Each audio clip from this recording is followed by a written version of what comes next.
Hi friends, welcome back to our channel Art Sigaram Handmades. நம்ம சேனலை first டைமாக பார்க்குறீங்கன்னா சப்ஸ்கிரைப் பண்ணிக்கோங்க, பக்கத்தில் உள்ள பெல் ஐக்கனை கிளிக் பண்ணுங்கள். நம்ம ஆயில் பேஸ்டல் ஃப்ரூட் சீரீஸில் ஃபைனல் வீடியோவில் இருக்கோம். ஸோ நம்ம இதுவரையும் ஒரு 10 ஃப்ரூட்ஸ் பார்த்துருப்போம். அந்த வீடியோவை நீங்கள் இதுவரை வாட்ச் பண்ணலைன்னா நம்ம ஃப்ரூட் ஆயில் பேஸ்டல் வீடியோவை கிளிக் பண்ணி வாட்ச் பண்ணுங்கள். ஏஎஸ்எம்ஆர் சவுண்டோடு இருக்கும். உங்களுக்கு ரொம்ப சாட்டிஸ்ஃபையாக லேர்ன் பண்ணுறதுக்கு ஈஸியான ட்யூட்டோரியலாகவும் இருக்கும். நம்ம பிளெண்டிங் டெக்னிக்ஸ்லாம் நமக்கு எப்படி யூஸ் ஆகுறதுங்கிறது நிறைய ஸ்டெப்ஸில் நம்ம பார்த்துருப்போம். இந்த வீடியோவில் நம்ம போம்கிரானட் தான் ட்ரா பண்ணிகிட்ருக்கோம். ஃபர்ஸ்ட் நம்ம எப்பயுமே பண்ணுற மாதிரி பென்சிலில் அவுட்லைன் போட்டு ட்ரா பண்ணிக்கலாம்.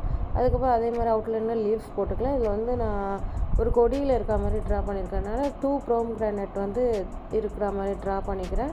அதுக்கப்புறமா நம்ம கிரிம்சன் ரெட்லேயே டார்க்னஸ் தான் இருக்கும்ல, ஸோ அதை ஃப்ளவர்ஸ், பீட்ரூட் இந்த இதுக்கெலாம் நம்ம இந்த கலரை யூஸ் பண்ணுவோம் மோஸ்ட்லி. ஸோ நம்ம அந்த கலரை வச்சு ஃபர்ஸ்ட் அப்ளை பண்ணிக்கலாம். சென்டரில் நான் ரெட் கலரை அப்ளை பண்ண போகிறேன். சம் பிளேசஸில் நான் அந்த மாதிரி பாக்ஸ் மாதிரி கொடுத்து எடுத்துக்கிறேன். பிகாஸ் நம்ம லைட் அண்ட் ஷேட் ஹைலைட்ஸ் கொடுக்கும்போது அந்த இடம் கொஞ்சம் லைட்டாக இருக்கணும் அப்படிங்கிறதுனால.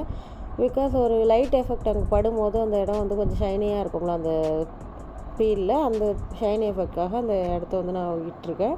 ஸோ நம்ம இப்போ ரெட் கொடுத்துக்கலாம். அதுக்கப்புறம் ஆரேஞ்ச் அந்த எல்லோ கொஞ்சம் கொஞ்சமாக அந்த சென்டரில் அப்ளை பண்ணிக்கலாம். ஆல்வேஸ் ஆயில் பேஸ்டல் பொறுத்தவரை நம்ம பிளெண்டிங் டூல் வச்சு பிளெண்ட் பண்ணுவோம். ஒன்று டிஷ்யூ எடுத்துக்கலாம், இல்லைன்னா பட்ஸ் எடுத்துக்கலாம். ஸ்டைனி ஏரியானால நம்ம பட்ஸ் எடுத்துகிட்டு நான் பிளெண்ட் பண்ணி எடுத்துக்கிறேன். கொஞ்சம் பிக் ஏரியாவாக இருந்துச்சுன்னா நீங்கள் பேப்பர் ஸ்டம்போட யூஸ் பண்ணிக்கலாம். மைன்யூட்டான சர்ஃபேஸாக இருக்கனால நான் இந்த பட்ஸ் யூஸ் பண்ணிக்கிறேன். ஃபர்ஸ்ட் நீங்கள் பிளெண்ட் பண்ணி எடுத்துக்கோங்க. லைட் டு டார்க்கில் போகலாம், இல்லை டார்க் டு லைட்டில் போகலாம். நம்ம எப்படி அப்ளை பண்ணியிருக்கோமோ அதே ஷேப்பில் பிளெண்ட் பண்ணணும். அதுதான் ஆயில் பேஸ்டலில் இம்பார்ட்டண்டான ஸ்டெப்பு. நம்மளோட இன்ஸ்டாகிராம் பேஜை ஃபாலோ பண்ணிக்கோங்க, ஆர்ட் சிகரம் ஹேண்ட்மேட்ஸ். நம்மளோட customised handmade gifts and some tutorial வீடியோஸும் நம்ம அப்லோட் பண்ணியிருப்போம். பேஜை ஃபாலோ பண்ணிட்டு வாட்ச் பண்ணுங்கள். இந்த 3 கலர்ஸையும் பிளெண்ட் பண்ணி எடுத்தாச்சு. இப்போ என்ன பண்ணுறோம், அகைன் அந்த கிரிம்சன் வச்சு நம்ம டீட்டெயில்ஸ் கொடுத்துக்கிறோம் அண்ட் லீவ்ஸை கம்ப்ளீட் பண்ணிக்கிறோம். தேங்க்யூ ஃபார் வாட்சிங்.